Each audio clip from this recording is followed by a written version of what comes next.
ज्ञान book channel में आपका स्वागत है। आज हम एक कहानी सुनाने जा रही हूँ। आप हमारे चैनल से जुड़ना चाहते हैं तो आप हमें सब्सक्राइब कर दीजिए। प्लीज एक लाइक और एक सब्सक्राइब कर दीजिए। तो सुनिए। बहुत पुराने जमाने के बात है। एक लोहार अपने दुकान में बैठकर लोहा पीट कर अपना काम कर रहे थे। तभी उसकी दुकान से 4 महात्मा और उसके शिष्य गुजर रहे थे।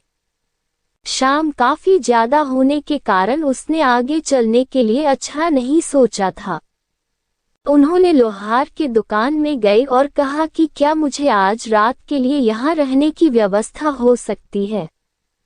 उसके बाद लोहार कहता है कि यह कोई पूछने की बात है। आप जैसे महात्माओं को शरण देने और हमें आपके मेहमान नवाजी करने का मौका तो बहुत ही किस्मत से ही मिलता है। उसके बाद लोहार ने महात्मा जी के ठहरने की पूरी अच्छी सी व्यवस्था किया, उनका अच्छा से मेहमान नवाजी किया और उसके बाद उनका पूरे आने जाने के थकान के कारण होने वाले सभी प्रकार के दवाइयों का भी निवारण किया। जब महात्मा लोहार के यहाँ से जाने लगा तो महात्मा जी बहुत ज्यादा खुश हुए थे उसकी मेहमान नवाजी को देखकर। इंग्लिश में महात्मा और उसके शिष्य जाने की तैयारी कर रहा था। उसके बाद महात्मा लोहार के पास आता है और कहता है कि तुम्हें 3 वरदान में दे सकता हूँ, बताओ तुम्हें क्या चाहिए। यह बात सुनकर लोहार काफी ज्यादा खुश हो जाता है। कहता है कि मैं तो ऐसी चीजें मांग लूंगा जैसे मुझे बहुत ज्यादा जरूरत होती है। वह बहुत सोचने लगा था और फिर कहता है कि मुझे 100 वर्ष की आयु तक जीने के लिए चाहिए है। महात्मा कहते हैं कि यह लो हो गया, अब तुम 100 वर्ष तक जिंदा रहोगे। उसके बाद उसने महात्मा कहते हैं कि तुम अपना अगले इच्छा बताओ, मैं जरूर उसे पूरा करूंगा। कुछ सोचने के बाद लोहार फिर कहता है कि आप मुझे ऐसा वरदान दीजिए कि मेरे दुकान में कभी काम की कमी ना हो। महात्मा ने लोहार को ऐसा वरदान दे दिया और कहा कि अब से 100 वर्ष तक तुम्हारे दुकान में किसी भी काम की कमी नहीं होगी। उसके बाद महात्मा जी ने कहा कि अपना तीसरा वरदान बताओ। लोहार के पास कुछ समझ में नहीं आया। वह जल्दीबाजी में कह दिया कि इस कुर्सी में जो भी बैठेगा वह मेरी मर्जी के बिना नहीं उठ पाएगा, ऐसा वरदान दीजिए। महात्मा जी ने पूरा वरदान उसे दे दिया। उन्होंने कहा कि आज के बाद जो भी इस कुएं में बैठेगा वह तुम्हारी मर्जी के बगैर उठ नहीं पाएगा। उनकी जिंदगी अपनी खुशी चलने लगी थी। उसके पास किसी प्रकार का कोई काम की कमी बिल्कुल भी नहीं हो रही थी कभी भी। उसके बाद उन्होंने बहुत दिनों तक हटा करना और जवान रहा, लेकिन उसके सभी साथियों मर गए थे और कुछ तुम वरना बूढ़े हो गए थे कि मरने वाला ही था। लेकिन लोहार को अभी तक कुछ भी नहीं हुआ था, क्योंकि लोहार को महात्मा जी ने 100 वर्ष जीने की वरदान जो दिया था।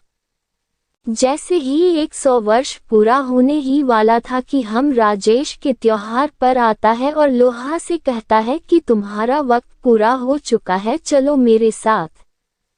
उसके बाद लोहार अपनी होशियारी दिखाता है और यमराजन से कहता है कि मुझे थोड़ी सी काम है, मैं हथियारों को अलग अलग करके एक जगह रख दूं ताकि जो भी आएगा इसे ले जाएगा अपने प्रयोग के लिए। उसके बाद लोहार यमराज से कहता है कि आप उस कुर्सी पर बैठे, 2 मिनट में मैं अपना काम पूरा कर लेता हूँ, मैं फिर आपके साथ चलने के लिए तैयार रहूंगा। जैसे ही महात्मा जी वरदान दिया गया, कुर्सी पर यमराज जी बैठता है। लोहार बहुत ज्यादा खुश हो जाता है। वह बहुत ज्यादा जोरों से हंसने लगता है और कहता है कि आप मेरी मर्जी के बगैर तो कोई उठ भी नहीं पाएगा, तुम मुझे मेरी मृत्यु तक पैसे लेकर जाओगे। उसके बाद लोहार वहां से चला जाता है और खुशी खुशी अपने घर में जाकर पार्टी करने के बारे में सोचता है।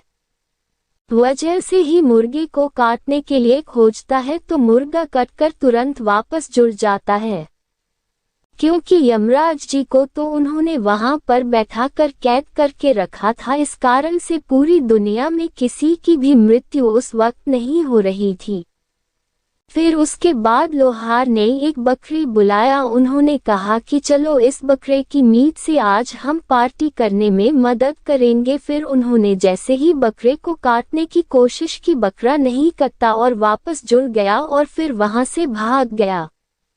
उसके बाद लोहार सोचता है कि इस दुनिया में तो किसी की मृत्यु होना अभी नामुमकिन है।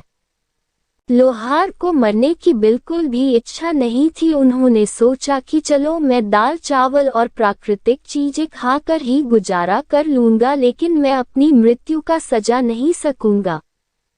फिर उसने चावल, दाल और प्राकृतिक चीजें खाना शुरू कर दिया था। यमराज जी को उस कुर्सी पर बैठे करीब करीब 1 साल बीत गए थे। पूरी दुनिया में तबाही का मंजर था, क्योंकि किसी की भी मृत्यु ना होने के कारण आसमान पूरी तरह से मच्छर मक्खियों से काला पड़ गया था।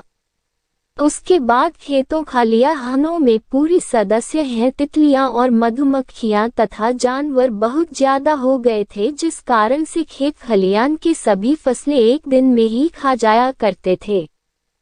पूरी पृथ्वी पर बहुत ज्यादा जहरीले सांप पैदा हो गए थे और बहुत ज्यादा बड़े बड़े सांप पैदा हो गए थे, क्योंकि उसकी मृत्यु भी नहीं हो रही थी। अब तो पूरी दुनिया के लोगों का जीवन और जीना मुश्किल हो गया था। फिर उसके बाद लोहार को अपने पर पछतावा होता है और कहता है कि मैंने बेकार में यमराज को उस कुर्सी पर बैठा दिया, पूरी दुनिया तो तहस नहस हो गया है।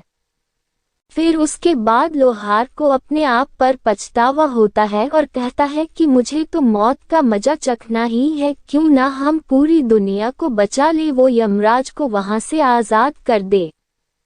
वह फिर अपने लोहार वाली दुकान में गया और यमराज को वहां से आजाद कर दिया।